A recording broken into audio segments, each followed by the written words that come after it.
সবকিছুতে আগুন জ্বালাবো আমি। ব্রহ্মাস্ত্র তো এখন চালিয়েছি, যেটা এই ভিখারি ফুল বৌমা আর শোভন বাবার সম্পর্ককে শেষ করে দেবে। আর তার সাথে সবাই ফুল বৌমাকে এতটাই ভয় পাবে যে সবাই এমনিতেই ওর থেকে দূরে চলে যাবে।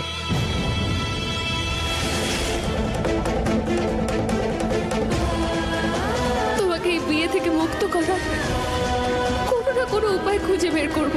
যে বোঝাপড়াটা আমাদের মধ্যে হলো, তুমি সেটা কিন্তু কাউকে বলো না। তোমরা দুজন এক হয়ে যাও। আর যাওয়ার সময় আমার একটাই শেষ ইচ্ছা যে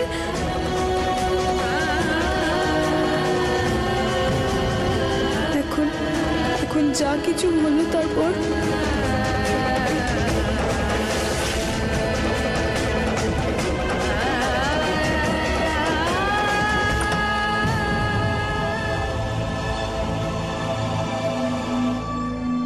কি এসব?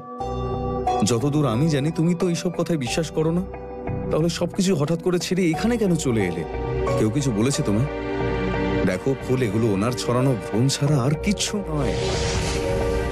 দেখো, আমি এসব ব্যাপারে বিশ্বাস করি না, আর আমি চাই তুমিও এসব ব্যাপারে বিশ্বাস করো না। শোভন বাবু, আমিও এসব জিনিসে বিশ্বাস করি না, কিন্তু কথাটা আমার আর আপনার নয়।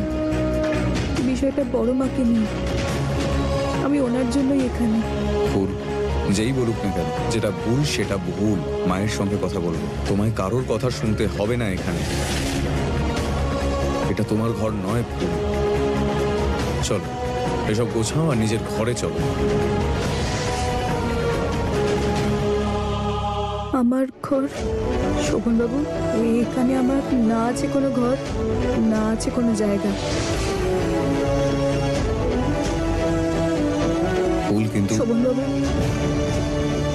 আমি আপনাকে প্রথমেই বলেছি যে আমি এখানে শুধু কাজ করার জন্য এসেছি। আমাদের মধ্যে আর কোনো সম্পর্ক নেই। তাহলে আপনি কোন অধিকারে এই কথাগুলো বলে যাচ্ছেন? কেন আমার উপর অধিকার ফলাচ্ছেন? শোভনবাবু, আমি এখানে বড় মায়ের মনের শান্তির জন্য আছি, আর এই ঘরেও শুধুমাত্র ওনার জন্যই আছি। আপনি সব সময় আমার জীবনে সব সিদ্ধান্ত নিতে পারেন না। এটাই আমার সিদ্ধান্ত, আর এটা বদলাবে না। আমি এখানেই থাকবো।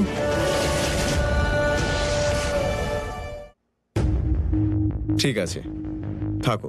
তোমার যেখানে ইচ্ছে থাকো, আমার কিচ্ছু যায় আসে না। আমি তো শুধু তোমাকে নিয়েই ভাবছিলাম, আর কিচ্ছু না।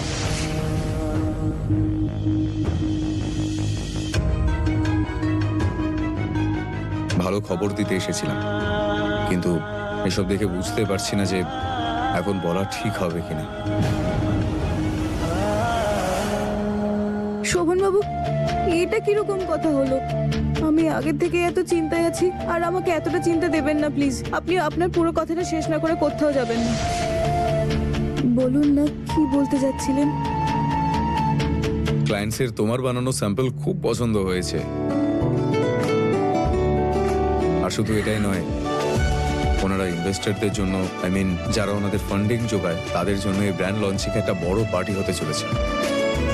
ওনারা চান এই পার্টিটা আমরাই হোস্ট করি, কারণ আমাদের বানানো কাপড়ই ওখানে দেখানো হবে। এটা তো ভীষণ খুশির খবর। আপনি এই কথাটা আমাকে না জানিয়ে কি করে চলে যাচ্ছিলেন? যেভাবে তুমি আমার কথা না মেনে এখানে থাকবে। এবার চলো, অনেক কাজ বাকি আমাদের। হ্যাঁ, চলুন। শোভনের জীবন সংশয়ের প্রশ্ন, তাই তুমি কিছুদিনের জন্য শোভনের থেকে দূরে থাকো। এক মিনিট। বড় মা আমাকে বলেছিলেন যেন আমি আপনার সাথে না থাকি। আমি আপনার সাথে যেতে পারবো না, আমাকে এই ঘরেই থাকতে হবে। তার মানে তোমার এই অন্ধবিশ্বাস আমাদের প্রজেক্টের থেকেও বড়। তোমার যা ইচ্ছে তাই করো।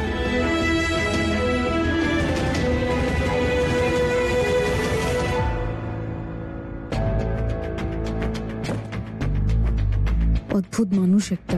শুধু কথায় কথায় উনি রাগটাই দেখাতে জানেন। একটু শান্ত হয়ে একটু ভাবলেই তো পারে, তাহলেই তো বুঝতে পারবেন। কিন্তু না, সেটা উনি নিজে কেন করবেন?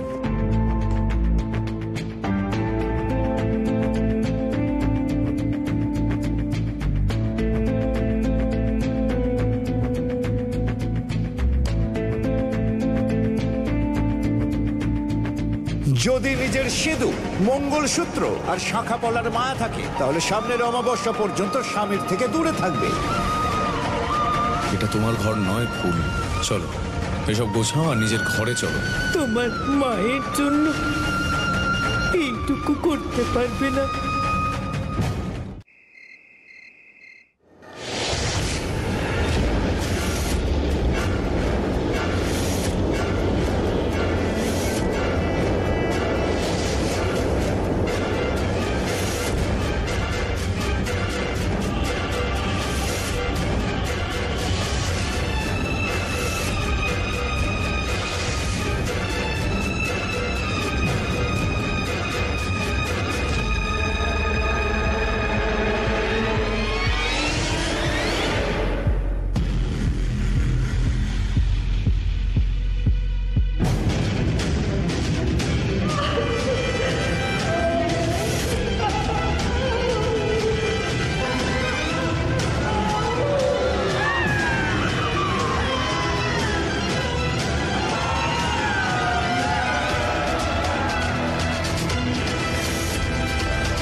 এটা কিসের আওয়াজ ছিল?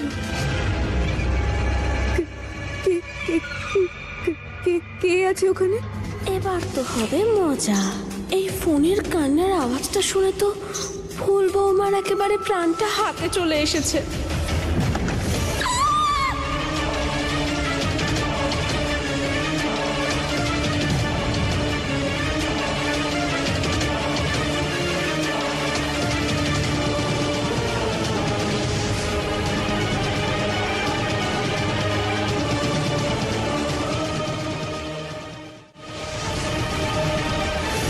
তারা দিদি,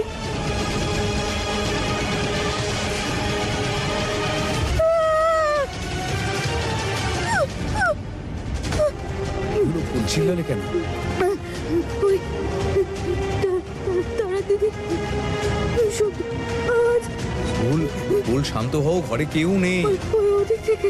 ফুল, শান্ত হয়ে যাও ফুল, চুপ চুপ চুপ। আমি আছি তোমার কাছে, আমি আছি।